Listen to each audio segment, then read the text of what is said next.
Going on, y'all? Welcome to the Score Fantasy Basketball Podcast. If you're new to the channel, welcome. I'm Waiver Wire Queen. Today's episode, we're going to continue ranking our top 20 players. This is part 2 of a 4-part series. So we're breaking each episode down into groups of 5. So today we will be ranking players from 15 to 11.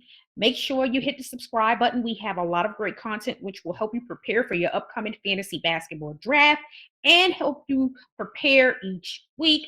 Let's talk about those players who are ranked 15 to 11 in our top 20 rankings. So again, make sure you check out the video on our top 20 rankings, and that's players 20 through 16. So let's keep this thing going with our top 20 rankings. Coming in at number 15, we have Bradley Beal, guard / forward with the Washington Wizards. Bradley Beal is one of those players who is going to score the ball. He is going to help your team in scoring categories. He'll do a little bit of other things statistically, but his main thing is he's going to score the ball a lot. You know, season was cut short due to injuries. His stats will slightly go down because they have a little more talent in Washington. You have Porzingis as well as Kyle Kuzma in the building and some other players. So Bradley Beal's not going to have to do everything. So he can kind of fall back and score the ball. So that's going to slightly hurt his stats with more talent around him. And that's why I have him ranked 15. Again, the 2021 season, he only played 40 games due to injuries. He averaged 23.2 points per game, and he shot over 45% from the field, which is very good. He only shot 30.3% from threes, which was shocking to me. That was a career low for him. I am looking forward to seeing him get back to normal with his 3-point shooting. And again, having more talent around, he doesn't have to do as much. He doesn't have to just throw up some shots. He'll have other players that the defense will focus on, and this may free him up to take more quality 3-point shots, which is going to help you in a categories-based league. He shoots over 83% from free throws. He averaged 4.7 rebounds and 6.6 assists, which was a career high, and 3.4 turnovers in 2021. So I really like the career high in assists. I do expect him to stay within that 5 to 6 range statistically in the assist category, because again, they have better talent. He's going to have the ball in his hands a lot, and he's going to be able to get other players involved who are capable of finishing. Coming in at number 14, Paul George with the Los Angeles Clippers. Had some high expectations for Paul George last season, but injuries just derailed his 2021 season. Expected him to have an excellent year with Kawhi Leonard being out and some other players getting hurt early on. But unfortunately, he just was unable to return from injuries, and it cut his season short. He only played 31 games last year, but when you think about what he was doing during that period of time for those 31 games, he was on to a very good, efficient season. Statistically, he was averaging 24.3 points, shot 42.1% from the field, which isn't great.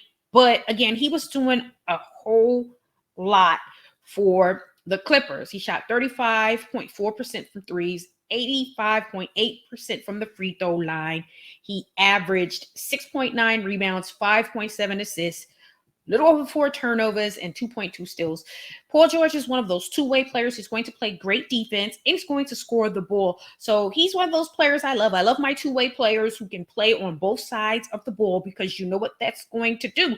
That is going to increase your chance of having a player who can do multiple things for you statistically in fantasy football. And Paul George is one of those players. He's going to score the ball. He's also going to rebound. He's going to play defense, which means steals. And then he's also going to have the ball in his hands at times and create for other people, which means assists. So again, with Paul George, you cannot go wrong. If he is able to remain healthy, I expect him to stay within this range. Don't know what's going to happen with Kawhi Leonard, which is why I don't have him ranked in my top 20. Kawhi Leonard, when healthy, is a top 10 player in the NBA, maybe top 5 player in the NBA when healthy, but he loses points with me in the rankings because he is unable to remain healthy. And so I don't want to put anyone out there to draft a player like Kawhi high and he's unavailable. And the same thing with Anthony Davis. All the talent in the world just isn't able to remain on the court for you to justify picking these two guys in the top 20. Coming in at number 13, one of my faves, Dame Lillard. That's right, guard with the Portland Trail Blazers. Dame is simply amazing. Another player who had the injury bug, which ended his season in 2021. He was having a good season, but again, the injuries hurt his season. I'm hoping that he's going to be fully healthy and is able to get back to normal and playing at least 60 to 70 plus games in 2022. Dame was only able to play 29 games. He averaged 24 points, shot 40% from the field, which has to go up. That needs to go up. That's inefficient. He needs to be at 45 and above. He only shot 32.3% from threes. He was struggling, I'll tell you that much. He was struggling a lot last year. They're, in my opinion, in a rebuild, but they've added some players, which is going to help Dame. So he can take a lower off and don't have to focus on taking 20, 30 shots a game. Hopefully, he's able to get back to a point where he's shooting a efficient percentage, quality percentage from the field and being more efficient. 87.8% from free throws. That is good. You're always going to get good free throw shooting from Dame. So with Dame, he's going to score the ball. He's going to be efficient from the free throw line. He's going to get some assists for you, and he's going to chip in with a few rebounds and some steals. So with Dame, you're getting a solid player. I wouldn't say that he's your guy in the first round, but he's definitely someone who should be coming off the board in the second round. Averaged 4.1 rebounds, 7.3 assists, and 2.9 turnovers. So again, the turnovers are not as bad considering he's averaging 7. I want to see him increase those assists to at least 8 this season. And it may happen when you figure they've added some other players to kind of help scoring wise. So that should help Dame a bit. Coming in at number 12, one of my favorite players, Lamelo Ball, guard with the Hornets. Lamelo is due for a career year, like he's been doing every year. He's been taking these steps. Last season was a career year. He has the ability this season to have another great season statistically, because you got to think, Miles Bridges, we don't know what's happening with him. So who's going to take on that load? It's obviously going to be Lamelo, because they weren't able to really add anyone to that team this offseason who is going to truly be a difference maker for the Hornets, which means Lamelo Ball is about to score the ball a whole lot.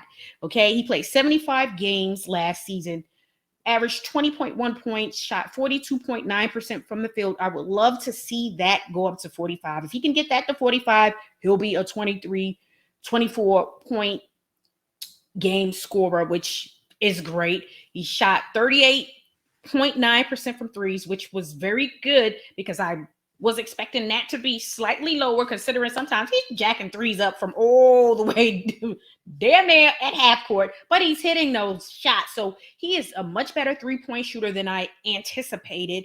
He shot 87.2% from free throws. He averaged 6.7 rebounds per game, which is very good. 7.6 assists, 3.3 turnovers, and 1.6 steals. He is a player who has the potential to get a triple double. Lamelo is going to be that guy that some nights he may have 17 points, 11 rebounds, 11 assists, and maybe a steal or two. He is that type of guy, triple, double threat. I would love to see him improve more on the defensive side and maybe increase those steals to 2 steals per game. And again, if he can bring up that the field goal percentage, that will be amazing, and get him from 20 points to 23, 24 points a game. And he is very capable of doing that. Lamelo, I've been hyped about Melo since obviously before he got into the NBA. I expected him to be the rookie of the year. I expected him, once he got his opportunity with Charlotte, he was never going to give that job back, and he has it, and he's been amazing. I just really wish they would build around him a little bit better. Right now, cap issues, so that is impossible, but we're going to hope that some things transpire to where they may have the cap space to bring somebody in, because trust, people want to play. Players want to play with a player like Lamelo because he's going to be throwing the ball half court.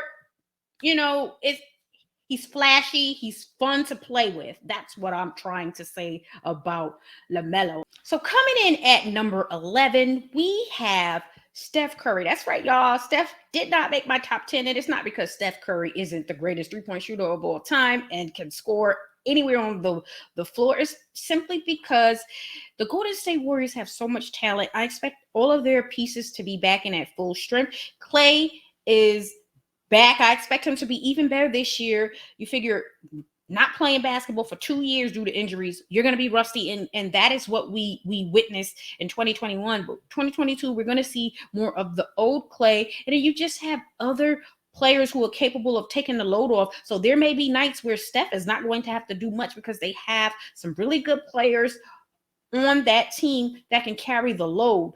That is the only reason why Steph is not in my top 10, because most cases I'll put him in my top 7. So that is the only thing that factored into me kind of moving him out of my top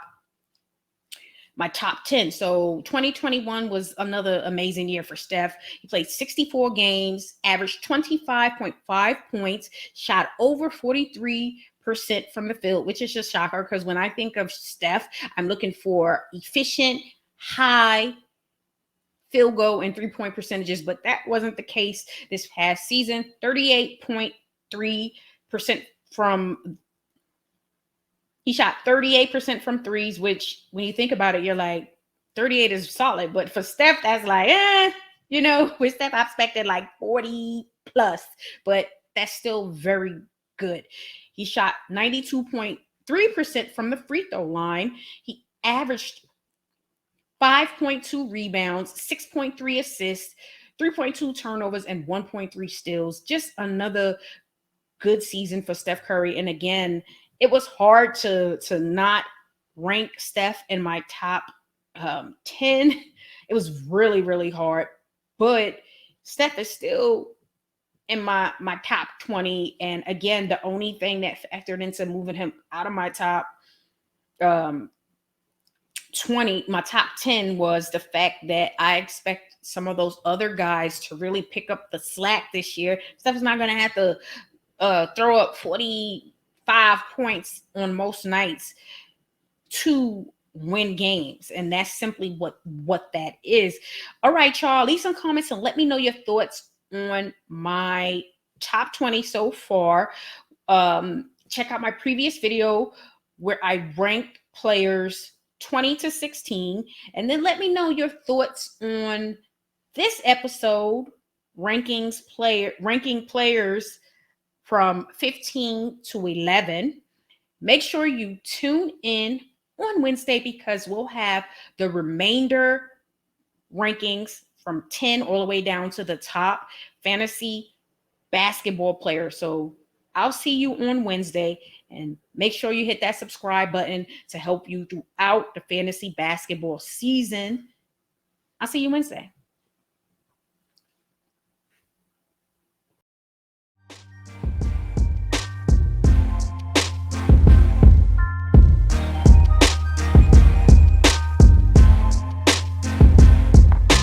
Thanks for listening to the Blown Coverage Fantasy Football Podcast. Be sure to subscribe to our YouTube channel at Blown Coverage Fantasy Football Podcast.